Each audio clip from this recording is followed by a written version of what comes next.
senior NBA writer Howard Beck. How are you, Howard? Rich, I'm doing all right. You? I'm good. Family's good. Everybody's good. I got to be honest with you. Tensions are palpable here in Los Angeles, and I know they are in New York City. I've got a lot of friends there as well. But let's get to the business of what happened last night. What was it? Just they were thinking about doing X, Y, and Z, and then Gobert pops for coronavirus, and then it was all there were no more options on the table except one. Is that how it worked? Yeah. The decision was made for them, Rich. I mean, and I don't want to be overly critical here because this is really it's not just a very difficult situation, but there's no map for any of this. There's no blueprint. The NBA seemed to be all over the map in recent days. Are they going to play games with no fans? Are they going to bow to local edicts from city officials? In San Francisco, when it became an outright ban, like, no, this is the law now, that we are ordering no gatherings, and the Warriors had no choice. Okay, we're going to play with no fans. Meanwhile, the Washington Wizards had only local D.C. officials saying, we don't want public gatherings, but they didn't make it the law, so the Wizards said, oh, well, then we'll keep playing with fans. So the NBA was all over the map, and the league did not come up with a cohesive, universal policy for all 30 teams. And so in lieu of that, they were having to let teams just kind of make their own decisions based on local situations and whether or not local government was making it advice versus directive. And so while they're considering all these options and what should we do next, and can we get all our 30 teams on the same page, and clearly by the reporting that's out there, they were not all on the same page. And then this happens. Rudy Gobert happens, a positive test happens, and now the decision is made for you. Because as I'm sure you've explained to your listeners, it's really simple. Rudy Gobert being positive for the virus means you have to quarantine the entire Jazz team, and then you have to see who they played recently, and then who those teams played recently, and the referee crews. And referees crews change night to night. So somebody exposed to Rudy Gobert one night, that referee a couple nights later is working with a different crew, and now he's possibly exposing that crew. So the cascading effect means that you don't have a choice. At that point, you have to shut down the league and wait this thing out. So I heard Mark Cuban say that he was planning on paying his employees that make an hourly rate.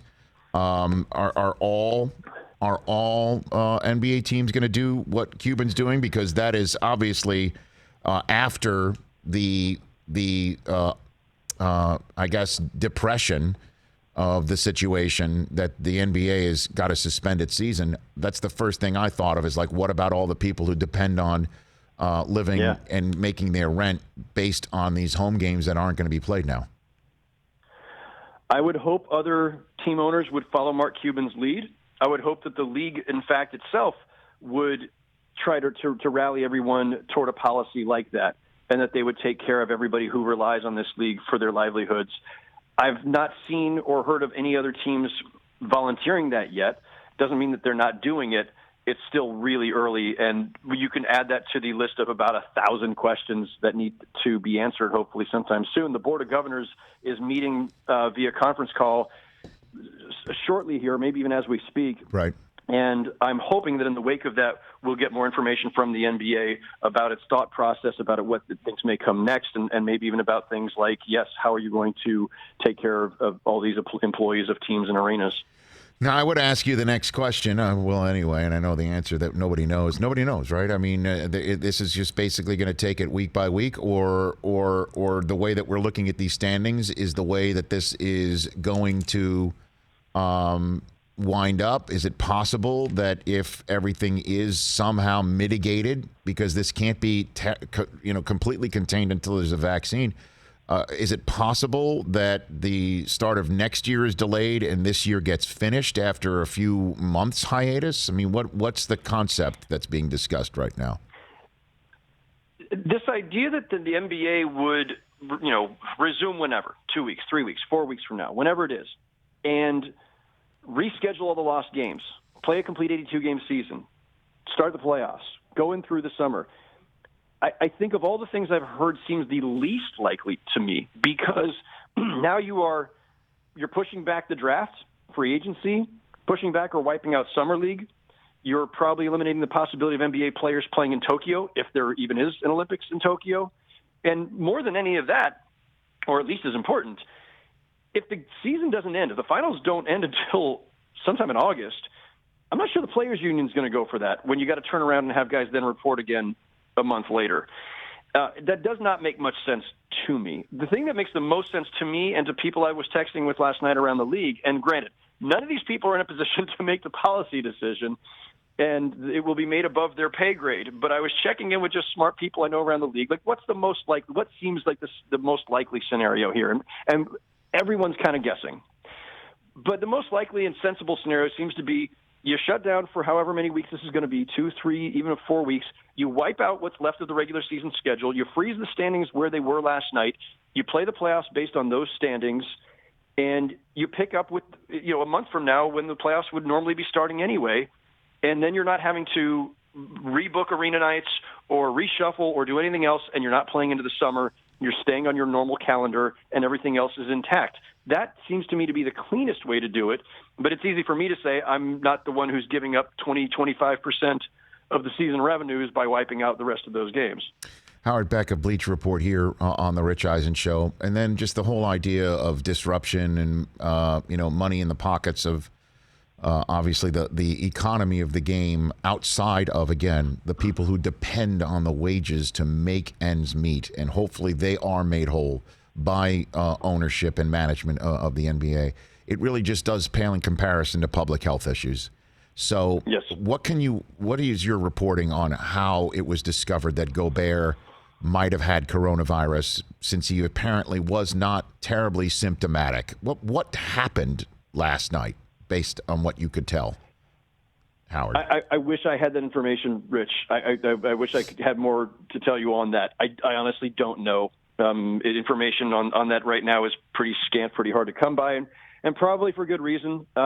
Look, there are already people around the league who I've been in contact with who are really upset about the fact that Rudy Gobert and Donovan Mitchell's names have even been put out there at all as being tested positive, because they consider this a medical privacy matter, and people are sensitive about that, and I understand that. And so, given that, I think there's a lot that has still been insulated from us, and maybe properly so. What right do we have to know about the players and how they contracted it, or when, or whatever? I mean, certainly everybody they've come in contact with would want to know that, but we as the public, knowing it in the very public way that we do know it, it's created some backlash, and there are people around the league who are concerned for players' medical privacy rights right now. But I don't have any insight into how exactly this unfolded. It all happened so quickly last night. This stuff is all still very fresh. I will say this again, because I like having conversations with you, Howard, and my guests also, as opposed to just asking questions and hearing an answer. I can totally understand why people would say that their privacies have been breached. That said, the fact that their names are associated with this virus, I think, can have some greater, if this means anything to them, public good, that it has shaken people awake, that people of their physical prowess and age contracted this virus. And yes, they are more likely than not to just have a flu, but they, in the NBA, are all over the map, literally.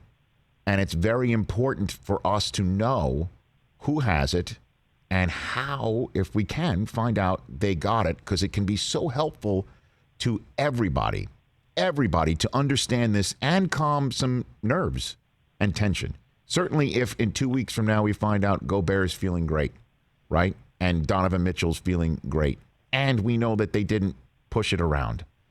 You know what I'm saying? Out of everything, though, that I saw, like the fact that Woj is tweeting out that Jazz players are privately saying that Gobert was careless in the locker room. Now that one's like, okay, that one got out. Now that one was what raised kind of a little flag and my eyebrows to go up there, Howard. Yeah. And listen, Rich, I'm with you. Like, broadly speaking, I think that there is a great case to be made for more information than less, maximum transparency, and these guys are public figures. And, I'm not saying that means there's a public right to know, but we do have a tradition in this country of, if you're a public figure, you give up some of your privacy. And in a case like this, I do think that is the price you pay, and I don't think it's a very large price in this case. And I don't think no one's going to be treating these guys like pariahs or lepers, right. Which is how somebody framed it to me who was concerned about this. And I said, well, I don't see that. This is a virus like any other, except that right now it's a very deadly one and a rapidly spreading one. But everybody understands this is a temporary thing. Like, no one's going to look at Donovan Mitchell 6 months from now or Rudy Gobert 6 months from now and say, "Oh, you're the guy who had the coronavirus." This is not some scarlet letter. So I think maybe people are being a little hypersensitive on it. But again, I get it. These are people who are advocates for the players. But I think that it's better to know than not, especially if you were a fan who high-fived Donovan Mitchell courtside a couple nights ago, or maybe attended some community event with him. Now oh, wait a minute, I came in contact with him, because the team can't possibly reach out to every single person or know who every single person is who might have come into contact with those players. And so if you do name them publicly, again, the league isn't doing that. Reporters are doing that, but there is a public good that can come from that on a variety of levels. Last one for you. Woj saying also that the Knicks were the one team that wanted to keep the status quo until a governmental public mandate dictated change. What do you think? What do you think of that one, Howard? I think it reminds me of something said once by the late Commissioner David Stern, who back during a different time said of the Knicks that they are, quote, not a model of intelligent management. And that was specific to something else. That was specific to a sexual harassment lawsuit that they refused to settle. But that statement has echoed through the years, because we can apply it again and again and again to how the Knicks operate. And this is just one of those things where, like, the second you saw that report, you thought, yeah, I can see it. That's exactly what I expect the Knicks to do. Although, and again, I don't even want to say the Knicks. It's James Dolan. Yeah, no, I know that's it, and that's the problem. That's why the statement that came out from the Knicks that broadsided Spike Lee, he just hid behind the name and the logo. He didn't put his name on it, and it's just, I find it fascinating, ironic, and of course, as you put it, on brand, that he would say, totally. I need to know about a public mandate before shutting down Madison Square Garden to protect Knicks fans and New York City writ large. Certainly, since many of them take the train to come to the game. But he won't acknowledge the clear public mandate for him to sell the damn team. I find that fascinating. Howard? No, he's not one to listen to other people. It just depends on it depends on what the public mandate is about, I guess.